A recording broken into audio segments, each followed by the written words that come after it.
Oke, nah kan hingga kini alasan-alasan gerakan 30 September masih simpang siur nih, Kang. Mungkin bisa Betul. diceritakan apa sih pemicu dan kenapa isunya tuh masih menjadi perhatian publik hingga saat ini? Ya, sampai sejauh ini memang kebenaran dari peristiwa G30S tanpa PKI atau dengan PKI ini masih simpang siur. Nah, kenapa demikian? Karena belum ada sejauh ini penemuan atau sumber-sumber baru terkait dengan sejarah atau fakta sejarah dari peristiwa ini.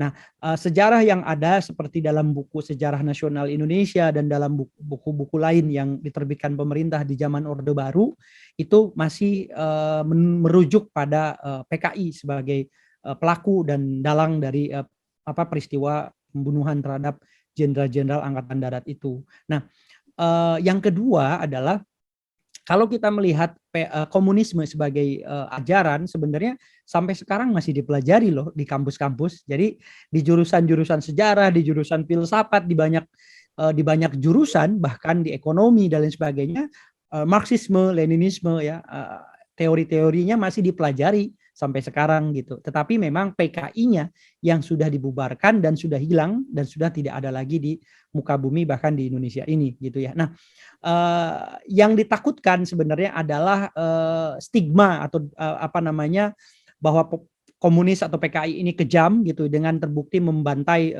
jenderal-jenderal ini dengan sangat sadis gitu ya. Ya Tetapi benar. memang yang banyak yang perlu kita diskusikan dan banyak menjadi pertanyaan adalah kok peristiwa sebesar kudeta ini dilakukan oleh orang-orang kecil gitu ya. Di Iya. selevel Letkol Untung, bayangin aja ya. DNI did, yes, ketua umum partai gitu ya.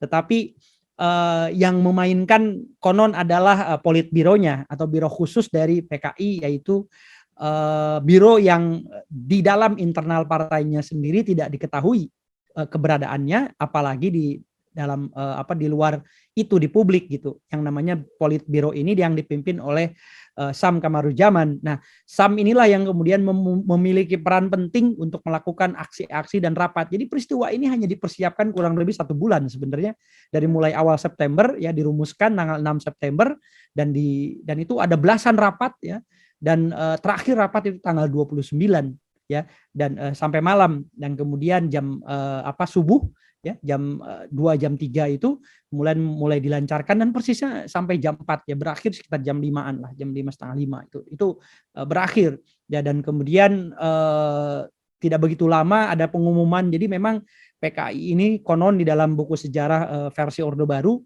melakukan penguasaan atas 2 objek vital. Yang pertama adalah RRI ya, dan kenapa? Karena jam 7.15 melakukan pengumuman, dan 8.15 juga terus melakukan pengumuman, dan kedua adalah perusahaan negara telekomunikasi. Jadi itu juga dikuasai oleh PKI. Tapi setelah itu bisa ditumpas, bisa dengan mudah kemudian diputuskan bahwa ini pelakunya adalah PKI, yang kemudian juga langsung ini menyebabkan banyak pertanyaan di kalangan kita gitu ya.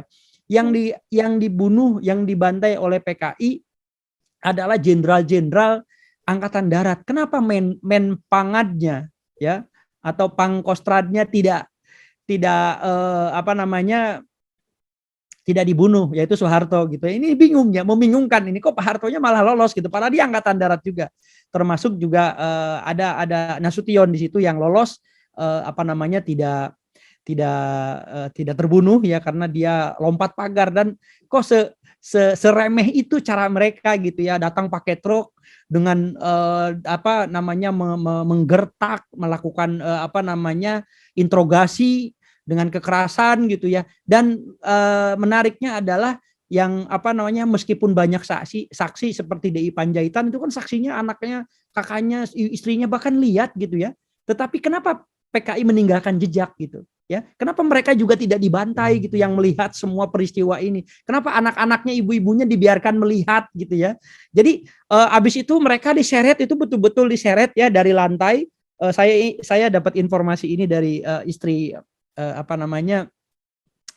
Ahmad Yani ya, ibu putra istri, kalau saya berarti ibu Yani ya.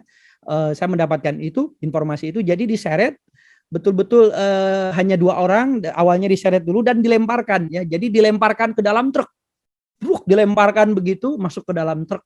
Dan yang saya bingung adalah tadi kenapa ini dibiarkan terbuka? Kenapa para saksi mata dibiarkan hidup gitu? Tidak ikut dibantai juga karena melihat kan gitu. Jadi kok seremeh itu. Dan ketika kan siapa namanya, si tentara ini kan melihat Abdul Haris Nasution melarikan diri ya dengan melompat ke pagar dan sudah tahu ke rumah sebelah. Kenapa tidak di rumah sebelah itu tidak diuber juga ke situ gitu? Kenapa dibiarkan? Oh, karena itu merupakan kedutaan, kedubes gitu ya. Seperti itu. Jadi itu yang membuat banyak pertanyaan dan bahkan yang menarik ketika Bambang Wijonarko, ajudan Bung Karno, datang ke mana, ke Pangkostrad gitu ya, di Gambir. Pak Harto bilang yang harusnya datang ke sini adalah Bung Karno ke sini gitu karena kondisi dalam darurat. Jadi luar biasanya tuh Pak Harto memaksa Bambang Wijonarko ya agar Bung Karno yang datang menemui, bukan sebaliknya gitu. Jadi sebenarnya Bambang Wijonarko tuh mau menyampaikan perintah Bung Karno dan menanyakan keadaan dan silakan Pak Harto menemui Bung Karno di Halim gitu. Pak Harto menolak saat itu. Ini luar biasa. Jadi ini terlihat di sini ada konflik sebenarnya.